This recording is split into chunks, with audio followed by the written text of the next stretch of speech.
তাহলে আমরা আজকে কত অধ্যায় থেকে পড়াটা শিখব? ষোড়শ অধ্যায় নাম। এখান থেকে আমরা কত নম্বর শ্লোকটা শিখব? 5 নম্বর শ্লোক। কে বলেছেন?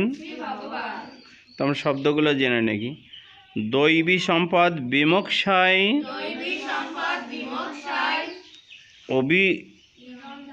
নিবন্ধায় আসরিমতা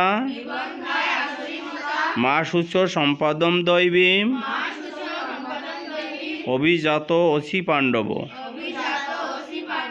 দৈবী সম্পদ বিমোক্ষায় নিবন্ধায় আসরিমতা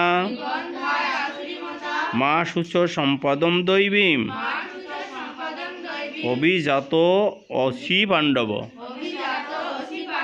আমরা যদি অনুষ্টাপ ছন্দে পাঠ করি কি হবে? দৈবী সম্পদ বিমোক্ষায় নিবন্ধায় আসরিমতা মা শুচ সম্পদম দৈবীম অভিজাত অসি পাণ্ডব। দৈবী সম্পদম বিমোক্ষায় নিবন্ধায় আসরিমতা মা শুচ সম্পদম দৈবীম অভিজাত অসি পাণ্ডব। শ্রী ভগবান বললেন,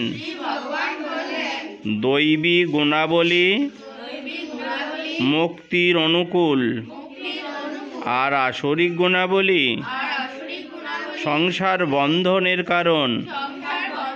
হে পাণ্ডুপুত্র, তুমি শোক করো না, কারণ তুমি দৈবী গুণাবলী আশ্রয় করে জন্মগ্রহণ করেছ।